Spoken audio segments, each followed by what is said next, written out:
दोस्तों जंतर मंतर वाले वो जुनेद भाई जो कहते थे बुलडोजर चढ़ा दो, गिरफ्तार करा दो, लेकिन अब योगी की पुलिस के एक्शन से ऐसे कांप गए कि वही मोहम्मद जुनेद जो है अब कोर्ट पहुंच गए हैं। पहले कह रहे थे कि भैया कांग्रेस जनता पार्टी साथ नहीं दे रही, दीपक मेरा फ़ोन नहीं उठा रहा है, मुझे अकेला छोड़ दिया है, मेरी आंखों पर पट्टी बांधकर पुलिस ने मुझसे पूरी रात पूछताछ की है। अब वही मोहम्मद जुनेद जो है कोर्ट का रास्ता देख रहे हैं। दोस्तों नमस्कार, जय हिंद, मेरा नाम है संदीप और आप देख रहे हैं अपना उत्तर प्रदेश। मोहम्मद जुनेद जो हैं अब इनकी हालत ऐसी हो गई है कि इनको समझ में आ गया है कि इन्होंने किससे भिड़ने की कोशिश की थी, ये किससे टकराने की गलती कर रहे थे। मोहम्मद जुनेद भी वही गलती कर रहे थे, योगी से भिड़ने की, जो पहले बड़े बड़े लोग भिड़कर मिट्टी में मिल चुके हैं। लेकिन ये मोहम्मद जुनेद भूल गया था योगी से भिड़ने का मतलब क्या होता है, योगी से टकराने का अंजाम क्या होता है। अब इस मोहम्मद जुनेद का हिसाब किताब हो रहा है तो ये मोहम्मद जुनेद रो रहा है, गिड़गिड़ा रहा है। लेकिन अब आप ये खास रिपोर्ट देखिए और समझने की कोशिश कीजिए आखिर वो मोहम्मद जुनेद जो है कैसे अब कोर्ट का रास्ता खटखटा रहा है। सीएम योगी के एक्शन को देखकर कांप गए मोहम्मद जुनैद। कांग्रेस जनता पार्टी ने भी छोड़ा साथ। बुरी तरह फंसे जंतर मंतर पर मसीहा बनने वाले मोहम्मद जुनैद पहुंचे कोर्ट। अभिजीत दीपके ने जुनैद का फोन उठाना किया बंद। छोटी सी मोबाइल की दुकान चलाने वाले मोहम्मद जुनैद ने कैसे किया इतना बड़ा खेल। दोस्तों जो कल तक चुनौती थी, कल तक दावा था बुलडोजर चला दो, पीछे नहीं हटूंगा, कल तक जंतर मंतर पर प्रदर्शनकारियों के बीच खाना पानी बांटते हुए मोहम्मद जुनैद के तेवर कुछ और ही दिखाई दे रहे थे। लेकिन आज तस्वीर बदल चुकी है।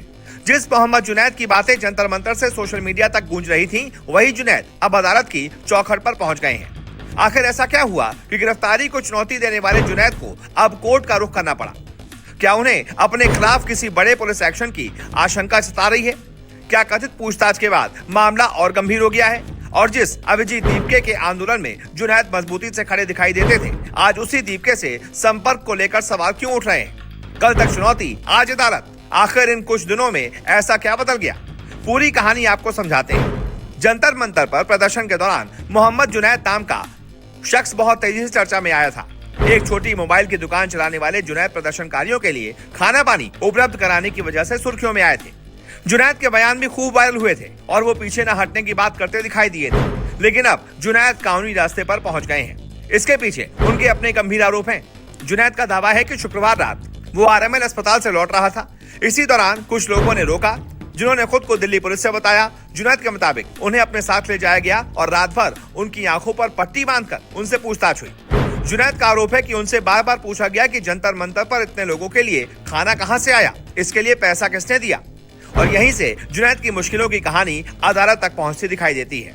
जुनैद ने अपने साथ कथित तौर पर हुई इस कार्रवाई को लेकर कोर्ट का दरवाजा खटखटाया है। अब ये मामला केवल सोशल मीडिया पर लगाए गए आरोपों तक सीमित नहीं रह जाता।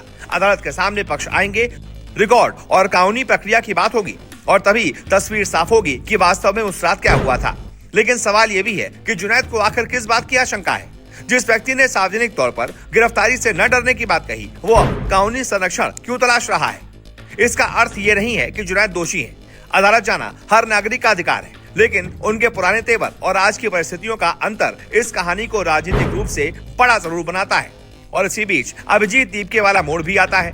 जुनैद और दीपके के बीच संपर्क को लेकर दावा किया जा रहा है कि अब जुनैद के फोन का जवाब नहीं मिल रहा। अगर जुनैद की तरफ से दावा सही है तो सवाल स्वाभाविक है, जिस आंदोलन के लिए वो इतनी मजबूती से खड़े थे, मुश्किल समय में उसके नेतृत्व से उन्हें कितना साथ मिल रहा है। लेकिन यहाँ भी तथ्य और आरोप में फर्क है। दीपके ने जानबूझकर फोन उठाना बंद कर दिया या सीजेपी ने जुनैद से किनारा कर लिया? जब तक इसकी पुष्टि नहीं होती, इसे दावा ही माना जाना चाहिए। अब लौटते हैं सवाल पर, जिसके बारे में जुनैद खुद कहते हुए दिखाई दिए। पूछताछ हुई, खाने का पैसा कहां से आया? अब छोटी मोबाइल की दुकान चलाने वाला व्यक्ति बड़े प्रदर्शन में भोजन वितरण का इतना चर्चित चेहरा बन जाए तो स्वाभाविक है कि सवाल उठेगा कि व्यवस्था कैसे चल रही थी। जुनैद का जवाब है डोनेशन। उनके मुताबिक समर्थक खाना पानी भेज रहे थे और लोगों की मदद से व्यवस्था चल रही थी। अगर यही सच है तो जांच में इसका रिकॉर्ड सामने आने पर यह सवाल भी खत्म हो सकता है। लेकिन अगर पुलिस इस पहलू की जांच कर रही है तो कानून के दायरे में सच सामने आना चाहिए और यही इस कहानी का सबसे अहम पहलू है। न जुनैद के आरोपों को बिना जांच अंतिम सच माना जा सकता है, न फंडिंग पर उठते सवालों को बिना सबूत अपराध कहा जा सकता है।